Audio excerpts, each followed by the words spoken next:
خیال میں پچھلے ایک سال سے جو پاکستان کو کم از کم فورن پالیسی کے حوالے سے جو خوشخبریاں کامیابیاں مل رہی ہیں، مجھے نہیں یاد پڑتا کہ پاکستان کے لیے جو ہے کبھی اتنی خوشخبریاں کم از کم فورن پالیسی کے معاملات کے حوالے سے جو ہے وہ سامنے آئی ہوں۔ ہوا کیا ہے، بیسکلی ڈونلڈ ٹرمپ کی جانب سے پروجیکٹ فریڈم کا آغاز کیا گیا تھا۔ یہ پروجیکٹ فریڈم کیا ہے؟ بیسکلی پروجیکٹ فریڈم جو ہے وہ ناکہ بندی ہے، ایران کی جو بحری ناکہ بندی ہے، جس کی وجہ سے انہوں نے آبنہ ہرمز سے ایران کے جتنے جہاز جو ایکسپورٹ ہوتے تھے، جو تیل لے کے ایکسپورٹ کرتے تھے، اس پروجیکٹ کے ذریعے انہوں نے اسے بند کر دیا تھا اور انہوں نے کہا تھا کہ جناب یہاں سے ایران کے کوئی جہاز جو ہیں وہ اب نہیں جائیں گے۔ ایران کو ظاہری بات ہے اس کی بہت زیادہ تکلیف تھی، کیونکہ اس کی وجہ سے اس کے ایکسپورٹس جو ہیں وہ بند ہو گئے تھے اور اس میں کئی لاکھ بیرل تیل جو ہے وہ پھنس چکا تھا۔ اب ظاہری بات ہے اگر آپ تیل پمپ کر رہے ہیں، اس کو پمپ کرنے کا سلسلہ جاری ہے اور اس کے بعد آپ اس کی سٹوریج کر رہے ہیں، ایران کے مطابق اس نے اس کے متبادل انتظامات تو کیے ہوئے تھے کہ تیل کو ہم نے سٹور کہاں پہ کرنا ہے اگر ہم اس کو باہر نکال نہیں سکتے، لیکن ظاہری بات ہے ایران اس کی وجہ سے جو ہے وہ بہت زیادہ تکلیف میں تھا۔ ایران اس کی وجہ سے احتجاج بھی کر رہا تھا اور اس کی وجہ سے مذاکرات کا عمل جو ایران اور امریکہ کے درمیان جاری تھا وہ تقریباً رک چکا تھا، بلکہ سٹیل میٹ کی سچویشن جو ہے وہ بن چکی تھی۔ لیکن اس کے بعد ڈونلڈ ٹرمپ نے جو ہے وہ آج ایک ٹویٹ کیا، انہوں نے کہا کہ امریکہ نے پاکستان، انہوں نے نام لیا، انہوں نے کہا امریکہ نے پاکستان اور دیگر ممالک کی درخواست پر ایران کے خلاف پروجیکٹ فریڈم کو مختصر مدت کے لیے معطل کرنے کا اعلان کر دیا ہے۔ ایران کے نمائندوں نے ساتھ ایک مکمل اور حتمی معاہدے کی جانب عظیم پیش رفت ہوئی ہے۔ اس دوران آبنہ ہرمز میں ایرانی بندرگاہوں کی ناکہ بندی برقرار رہے گی۔ پروجیکٹ فریڈم آبنہ ہرمز کے ذریعے جہازوں کی آمد و رفت کو مختصر مدت کے لیے روک دیا جائے گا تاکہ دیکھا جا سکے کہ آیا معاہدے کو حتمی شکل دے کر دستخط کیے جا سکتے ہیں یا نہیں۔ اب یہ ایک بڑی ڈیولپمنٹ ہے جو ڈونلڈ ٹرمپ نے جس کا خود جو ہے وہ اعتراف کیا کہ جناب اس وجہ سے جو ہے ہم اس پروجیکٹ فریڈم کو جو ہے وہ فی الحال روک رہے ہیں، اور ساتھ ہی ساتھ ایک امید پیدا ہوئی ہے کہ اب ان دونوں ملکوں کے درمیان جو ایک معاہدہ جس کا بڑا بے تابی سے انتظار کیا جا رہا تھا وہ شاید اب حتمی شکل کی طرف جو ہے وہ جا رہا ہے۔ وزیر اعظم شہباز شریف نے اس کے اوپر جو ہے وہ جواب دیا، انہوں نے کہا کہ ڈونلڈ ٹرمپ کی جرأت مندانہ قیادت اور آبنہ ہرمز میں پروجیکٹ فریڈم کو عارضی طور پر روکنے کے بروقت اعلان پر ان کا شکر گزار ہوں۔ انہوں نے کہا کہ صدر ٹرمپ کا پاکستان اور دیگر برادر ممالک بالخصوص مملکت سعودی عرب اور میرے عزیز بھائی ولی عہد اور وزیر اعظم سعودی عرب شہزادہ محمد بن سلمان کی درخواست پر فراخ دلانہ رد عمل اس حساس دور میں علاقائی امن، استحکام اور مفاہمت کے فروغ میں اہم کردار ادا کرے گا۔ انہوں نے کہا کہ پاکستان ان تمام تر کوششوں کی بھرپور حمایت کے لیے پرعزم ہے جو تحمل اور مکالمے اور سفارتکاری کے ذریعے تنازعات کے پرامن حل کو فروغ دیتی ہیں۔ ایکنالجمنٹ کی گئی ہے پرائم منسٹر کی جانب سے، جو ڈونلڈ ٹرمپ نے خود یہ کہا کہ جناب پاکستان کے اور دیگر ممالک کے کہنے کے اوپر جو ہے وہ سب کچھ ہوا ہے۔ اس کے ساتھ ساتھ یہ دیکھنے میں آیا کہ جیسے ہی ڈونلڈ ٹرمپ نے جو ہے وہ جنگ کے خاتمے کے حوالے سے یا پروجیکٹ فریڈم کے حوالے سے جب یہ ٹویٹ کیا تو اس کے بعد اس امید کے ساتھ ہی جو ہے وہ بدھ کو دیکھا گیا کہ ایشیا میں کاروبار کے دوران تیل کی قیمتوں میں جو ہے وہ ایک کمی ریکارڈ ہونا شروع ہوئی اور برینٹ خام تیل کی قیمت 1.7% کم ہو کر $108 فی بیرل کے اوپر آ گئی، جبکہ امریکہ میں فروخت ہونے والا تیل جو ہے وہ $100 فی بیرل کے اوپر جو ہے وہ آ چکا ہے۔ پاکستانی سٹاک مارکیٹ کے اندر بھی جو ہے اس کے ساتھ ہی بڑی شدید ایک تیزی آج دیکھی گئی اور انڈیکس تقریباً 7,000 پوائنٹس کے اضافے کے ساتھ 1,71,704 پوائنٹس کے اوپر جو ہے وہ آ گیا۔ ایک پازیٹیوٹی جو ہے وہ فائنینشیل مارکیٹس کے اندر، آئل مارکیٹس کے اندر، کموڈٹی مارکیٹس کے اندر جو ہے وہ دیکھنے میں آ رہی ہے۔ ایکسیوس نے ایکچولی جو ایک امریکی میڈیا آؤٹ لیٹ ہے، انہوں نے بڑی انٹرسٹنگ خبر جو ہے وہ دی ہے کہ گراؤنڈ سچویشن اس وقت امریکہ اور ایران کے درمیان کسی معاہدے کے حوالے سے کہاں تک پہنچی ہوئی ہے۔ وہ خبر میں آپ کے ساتھ جو ہے میں شیئر کر دیتا ہوں۔ انہوں نے کہا جی امریکی حکام اور وائٹ ہاؤس کے قریبی ذرائع نے دعویٰ کیا ہے کہ امریکہ اور ایران کے درمیان جنگ کے باقاعدہ خاتمے اور ایٹمی مذاکرات کے نئے فریم ورک پر اتفاق کے لیے ایک صفحے کی مفاہمتی یادداشت یعنی کہ MOU تیار کر لی گئی ہے۔ ذرائع کے مطابق فریقین اس وقت معاہدے کے اتنے قریب ہیں جتنا جنگ کے آغاز سے اب تک کبھی نہیں تھے۔ سو دس از گڈ نیوز کہ دونوں سائڈ جو ہیں وہ کسی معاہدے کے حوالے سے اتنا قریب آ چکے ہیں۔ انہوں نے ان کے مطابق امریکہ کو اگلے 48 گھنٹوں میں ایران کی جانب سے چند اہم نکات پر حتمی جواب کا انتظار ہے۔ اگرچہ ابھی کسی دستاویز پر دستخط نہیں ہوئے، لیکن صدر ٹرمپ کے قریبی مشیر جارڈ کشنر اور سٹیو وٹکاف ایرانی حکام سے براہ راست اور ثالثوں کے ذریعے مسلسل رابطے میں ہیں۔ ایکسیوس کے مطابق مجوزہ معاہدے میں درجے ذیل نکات جو ہے وہ موجود ہیں۔ وہ نکات کیا کیا ہیں؟ MOU جس کے اوپر جو ہے وہ لکھا جا رہا ہے وہ میں آپ کے ساتھ شیئر کر دیتا ہوں۔ انہوں نے کہا جنگ کا خاتمہ، MOU پر دستخط ہوتے ہی خطے میں جنگ کے خاتمے کا اعلان کر دیا جائے گا، باقاعدہ طور پہ اس کا جو ہے وہ اناؤنسمنٹ کی جائے گی۔ 30 دن کی مہلت، معاہدے کے بعد 30 دنوں کے اندر اسلام آباد یا جنیوا میں تفصیلی مذاکرات ہوں گے جن میں پابندیوں کے خاتمے اور ایٹمی پروگرام کے اوپر جو ہے وہ حتمی بحث ہوگی۔ آبنہ ہرمز، اس 30 روزہ مدت کے دوران ایران کی جانب سے جہاز رانی پر پابندیاں اور امریکہ کا بحری محاصرہ بتدریج ختم کر دیا جائے گا، یعنی دونوں سائیڈز نے آبنہ ہرمز کے اندر جو اس وقت پوزیشن لی ہوئی ہے، ایک جگہ پہ امریکہ نے جو ہے ناکہ بندی کی ہوئی ہے، دوسری جگہ آبنہ ہرمز کے حوالے سے ایران نے کہا ہے کہ جناب ہم یہاں پہ جو ہے وہ ٹول لگائیں گے اور ہماری اجازت کے بغیر کوئی جہاز جو ہے وہ یہاں سے نہیں گزرے گا۔ دونوں سائیڈ جو ہے وہ اپنی اپنی پوزیشن سے پیچھے ہٹیں گی۔ ایٹمی پروگرام پر پابندی، ایران 12 سے 15 سال تک یورینیم کی افزودگی روکنے پر غور کر رہا ہے، جبکہ امریکہ کا 20 سال کا جو ہے وہ مطالبہ ہے۔ امریکہ کہتا ہے جناب 20 سال تک آپ نے یورینیم انریچمنٹ کے اوپر جو ہے وہ کوئی کام نہیں کرنا، جبکہ وہ 12 سے 15 سال تک کمٹ کرنے کے لیے تیار ہے۔ اس سے پہلے ویسے بائی دی وے جب انیشل مذاکرات ہوئے تھے تو ایران جو ہے وہ اسے 5 سے 10 سال کے عرصے کے دوران جو ہے رکھنے کے لیے تیار تھا، لیکن اب وہ 12 سے 15 سال کے ٹائم پیریڈ کے اندر جو ہے وہ آنے کے لیے تیار ہو گیا ہے۔ خبر کے مطابق ایران نے مبینہ طور پر اپنا اعلیٰ افزودہ یورینیم ملک سے باہر منتقل کرنے کے اوپر بھی آمادگی ظاہر کی ہے۔ ایک تجویز کے مطابق یہ مواد امریکہ منتقل کیا جا سکتا ہے، جو کہ تہران کی سابقہ پالیسی میں ایک بہت بڑی تبدیلی ہے۔ لیکن میں یہ اس خبر کے حوالے سے دوبارہ یہ بات کہوں گا، یہ امریکن میڈیا ہے جو اس کو رپورٹ کر رہا ہے، ایران کی جانب سے اس کی تصدیق ظاہری بات ہے جب کوئی ایم او یو سائن ہوگا یا آگے چل کے مذاکرات ہوں گے تب ہمیں کلیئرٹی ملے گی کہ جناب یہ معاملہ جو ہے وہ کہاں تک پہنچا ہے۔ اس کے بدلے میں امریکہ ایران کے منجمد ڈالرز ریلیز کرے گا اور پابندیوں میں بتدریج نرمی بھی کی جائے گی۔ چیلنجز اور شکوک و شبہات، ایکسیوس کی یہ خبر یہ کہتی ہے کہ جناب کیا پرابلمز آ سکتی ہیں ان چیزوں کو امپلیمنٹ کرنے کے حوالے سے۔ تو وائٹ ہاؤس کا ماننا ہے کہ ایرانی قیادت اس وقت مختلف دھڑوں میں بٹی ہوئی ہے، جس کی وجہ سے اتفاق رائے پیدا کرنا مشکل ہے۔ امریکی وزیر خارجہ مارکو روبیو نے صورتحال کو انتہائی پیچیدہ اور تکنیکی قرار دیا ہے، اگرچہ انہوں نے سفارتی حل کی امید ظاہر کی ہے، لیکن ساتھ ہی ایرانی قیادت کے بعض حصوں پر سخت تنقید بھی کی ہے، جس سے ظاہر ہوتا ہے کہ اعتماد کی فضا ابھی مکمل بحال نہیں ہوئی ہے۔ یہ بھی واضح کیا گیا ہے کہ اگر یہ مذاکرات ناکام ہوئے تو امریکی افواج بحری محاصرہ دوبارہ بحال کرنے اور فوجی کارروائی دوبارہ شروع کرنے کا حق جو ہے وہ محفوظ رکھتی ہیں۔ ماہرین کے مطابق اگر یہ معاہدہ طے پا جاتا ہے تو نہ صرف خطے میں کشیدگی کم ہوگی بلکہ عالمی توانائی مارکیٹ پر بھی مثبت اثرات جو ہے وہ مرتب ہوں گے۔ سو لیٹس سی، ابھی بھی ظاہری بات ہے ایک بڑی خبر تو ہے، ایک اچھی خبر تو ہے، لیکن یہ امپلیمنٹ ہو پاتی ہے یا نہیں اس کے بارے میں ابھی دیر اسٹل سم ٹائم۔ اس کے علاوہ جناب سی این این نے رپورٹ کیا ہے کہ ایران کے وزیر خارجہ نے کہا ہے کہ ان کے ملک اور چین کے درمیان تعاون پہلے سے کہیں زیادہ مضبوط ہے۔ چین کے اعلیٰ سفارتکار کے ساتھ ملاقات کے دوران عباس عراقچی نے بیجنگ کو تہران کا مخلص دوست قرار دیا۔ انہوں نے یہ بھی کہا کہ موجودہ حالات میں دونوں ممالک کے درمیان تعاون پہلے سے کہیں زیادہ مضبوط ہوگا۔ ملاقات میں انہوں نے کہا کہ تہران امریکہ کے ساتھ صرف ایک منصفانہ اور جامع معاہدہ ہی قبول کرے گا۔ چین نے ابھی تک اس ملاقات پر اپنا باضابطہ موقف جاری نہیں کیا، جو اس بات کی نشاندہی کرتی ہے کہ یہ پہلی بار ہے کہ قریبی تحادیوں کے وزراء خارجہ ایران کے خلاف امریکہ اسرائیل جنگ کے آغاز کے بعد جو ہے وہ ملے ہیں۔ یہ مذاکرات اگلے ہفتے بیجنگ میں امریکی صدر ڈونلڈ ٹرمپ اور چینی رہنما کی ملاقات سے پہلے ہو رہے ہیں۔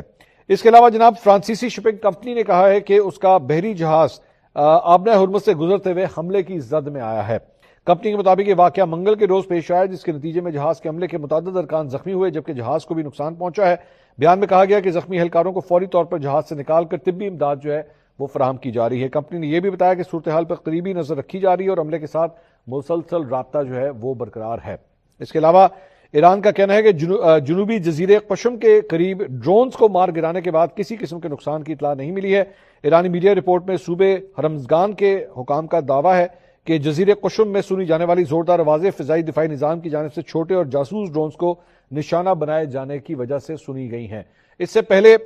مسلسل 2 ہفتے جو ہے وہ یہ رپورٹس آئی ہیں مطلب مختلف دنوں کے اوپر کہ جب تہران میں جو ہے وہ دھماکوں کی آوازیں سنی گئی تھی تب بھی یہی کہا گیا تھا کہ ڈرونز جو ہیں مانیٹرنگ ڈرونز جو ہیں وہ بھیجے گئے تھے، یہ کمبیٹ ڈرونز نہیں تھے، یہ سرویلنس کے لیے جو ہے ڈرونز استعمال کیے گئے تھے جنہیں ایران کی جانب سے نشانہ بنایا گیا۔ اب یہ دوبارہ یہ رپورٹ آئی ہے کہ اس قسم کے ڈرونز جو ہیں وہ وہاں پہ اس جزیرے کے آس پاس جو ہے وہ دیکھے گئے ہیں۔ اس کے علاوہ ایک بڑی انٹرسٹنگ خبر ہے، یہ خبر ایکچولی پچھلے کئی دنوں سے چل رہی تھی لیکن میں اس کو فرینکلی اسپیکنگ میں اتنا سیریسلی نہیں لے رہا تھا، لیکن چونکہ اب یہ پیٹ ہیگزت جو کہ وزیر جنگ ہے امریکہ کے، ان سے جو پریس کانفرنس ہو رہی تھی اس میں اس کے اوپر سوال کیا گیا ہے، سو اس لیے اب میں اسے اپنے ویلاگ میں جو ہے میں شامل کر رہا ہوں، جبکہ میں دیکھ رہا تھا پاکستان میں جو ہے کچھ لوگوں نے اس کے اوپر پورے ویلاگ کھڑکا دیے ہیں۔ بہرحال اب میں اس خبر کے بارے میں تھوڑا سا ڈسکشن کرتا ہوں۔ خبر یہ ہے کہ آبنہ ہرمز میں ایران اور امریکہ کے درمیان بڑھتی ہوئی کشیدگی اور سمندری بارودی سرنگوں کی موجودگی کے خدشات کے دوران ایک عجیب و غریب بحث چھڑ گئی ہے کہ کیا اس ممکنہ بحری جنگ میں تربیت یافتہ ڈالفن مچھلیاں بھی حصہ لے رہی ہیں، ڈالفنز، ٹھیک ہے، جو سمندر کے اندر ڈالفن مچھلیاں ہوتی ہیں، کیا انہیں بھی جو ہے وہ اس جنگ کے اندر حصہ بنایا جا رہا ہے۔ منگل کو امریکی وزیر دفاع پیٹ ہیگزت سے جب ایک پریس کانفرنس کے دوران سوال کیا گیا کہ کیا ایران امریکی بحریہ کا مقابلہ کرنے کے لیے ڈالفنز کا سہارا لے سکتا ہے؟ تو انہوں نے بڑا دلچسپ جواب دیا۔ ہیگزت نے تصدیق کی کہ ایران کے پاس ایسی کارروائیوں کے لیے فی الحال ڈالفنز موجود نہیں ہیں، تاہم جب ان سے پوچھا گیا کہ کیا خود امریکہ کے پاس کاماکازی یعنی کہ خودکش ڈالفنز ہیں، تو انہوں نے اس کی نہ تصدیق کی نہ تردید کی۔ امریکی ٹی وی CNN کے مطابق اگرچہ امریکی حکام آبِ ہرمز میں ڈالفنز کے فوری استعمال کی تردید کرتے ہیں، لیکن امریکی بحریہ دہائیوں سے ڈالفنز کو بارودی سرنگوں کی نشاندہی کے لیے تربیت دینے کا ایک باقاعدہ پروگرام چلا رہی ہے۔ یعنی کم از کم امریکہ جو ہے وہ ان ڈالفنز کا استعمال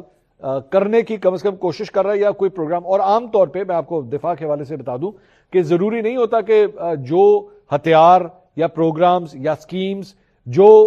کسی ملک کی جانب سے اس کا اعلان کر دیا جاتا تو صرف وہی ہوتی ہیں۔ کئی ایسے پروگرامز ہوتے ہیں جو ٹاپ سیکرٹ ہوتے ہیں، جنہیں استعمال نہیں کیا جاتا یا ان کا اناؤنس نہیں انہیں کیا جاتا، یا پھر وہ ابھی ریسرچ موڈ کے اندر ہوتے ہیں جس میں ایکچولی یہ چیک کیا جا رہا ہوتا ہے کہ کیا اس کو استعمال کیا بھی جا سکتا ہے یا نہیں۔ اب اس کے اندر یہ بیسیکلی ڈالفنز کو استعمال کرتے ہوئے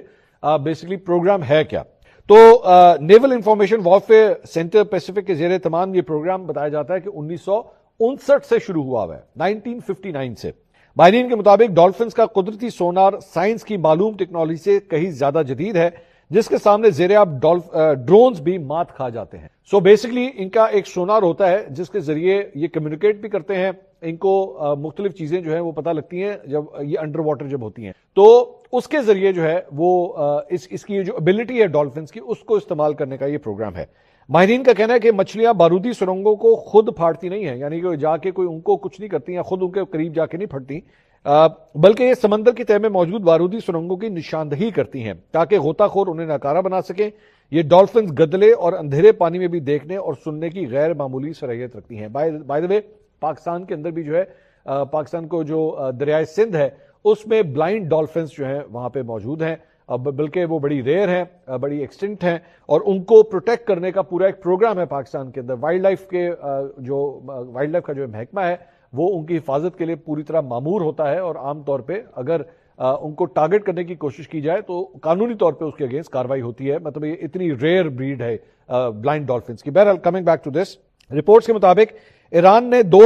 سن 2000 میں روس سے کچھ ڈالفنز خریدی تھی، تاہم ماہرین کا خیال ہے کہ اب وہ اتنی بوڑھی ہو چکی ہیں کہ فوجی مقاصد کے لیے کارآمد نہیں رہی ہیں۔ اگرچہ وال اسٹریٹ جرنل نے گزشتہ ماہ رپورٹ دی تھی کہ ایران آبِ ہرمز کھولنے کی امریکی کوششوں کو ناکام بنانے کے لیے بارودی سرنگیں بچھانے والی ڈالفنز کے استعمال پر غور کر رہا ہے، لیکن تاحال اس کے فعال ہونے کی کوئی شواہد جو ہے وہ نہیں ملے ہیں۔ اس کے علاوہ اکنامک ٹائمز نے ایک بڑی انٹرسٹنگ خبر جو ہے وہ شیئر کی ہے کہ کیا امریکہ کا ایک جہاز جو ہے وہ پراسرار طور پہ کہیں غائب ہو گیا ہے۔ اب اس وقت سینٹکام کی جانب سے یا پینٹاگون کی جانب سے اس کے اوپر کوئی کامنٹری نہیں ہوئی ہے، یہ میں آپ کو بتا دوں، لیکن خبر کیا ہے وہ میں آپ کے ساتھ شیئر کر دیتا ہوں جو رپورٹ کی گئی ہے اکنامک ٹائمز کے اندر۔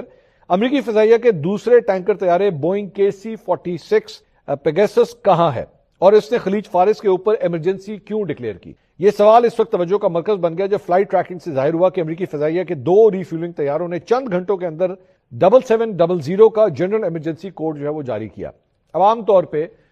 یہ جو جہاز ان کے جو نیویگیٹرز ہوتے ہیں یا جو پائلٹس ہوتے ہیں وہ اگر کوئی سچویشن جہاز کے ساتھ ہو، SOS کوڈ ہوتا ہے یا مختلف قسم کے کوڈز ہوتے ہیں جو بیسکلی آپ کا جو کنٹرول ٹاور ہوتا ہے اس تک پہنچائے جاتے ہیں کہ جناب ہمیں یہ پرابلم ہے، تو وہ کوڈ جو ہے وہ جاری کیا جاتا ہے۔ اب یہاں پہ ان جہازوں کی جانب سے یہ کوڈ جاری کیا گیا جو کہ ایک ایمرجنسی کوڈ ہے 7700 کا۔ ایک ٹینکر آبِ ہرمز کے قریب ریڈار سے غائب ہو گیا، جبکہ دوسرے ٹینکر نے ایمرجنسی کوڈ نشر کرنے کے بعد سعودی عرب کے اوپر مغرب کی سمت پرواز جاری رکھی۔ رپورٹس میں خطے میں GPS اور AIS جیمنگ کا بھی ذکر ہے۔ حکام نے ابھی تک طیاروں کی حالت کی تصدیق نہیں۔ اچھا، انہوں نے کوڈ دے دیے لیکن اس کے بعد یہ غائب ہو گئے، یہ ان کا پتہ نہیں ہے کہ کیا یہ کریش کر گئے یا یہ اپنی جو منزل تھی وہاں تک یہ لینڈ کر گئے یا نہیں کیے، اس کے بارے میں کچھ نہیں پتا۔ یہ واقعہ اس وقت شروع ہوا جب ایک امریکی KC-135R اسٹریٹو ٹینکر نے ایران کے قریب خلیج فارس کے اوپر 7700 کا ہنگامی سگنل نشر کیا۔ فلائٹ ٹریکنگ پلیٹ فارمز کے مطابق یہ طیارہ قطر کی طرف جا رہا تھا جب یہ سگنل ظاہر ہوا۔ ایمرجنسی کوڈ نشر کرنے کے بعد فوراً بعد طیارہ ریڈار سے غائب ہو گیا۔ اس کی آخری حالت تاحال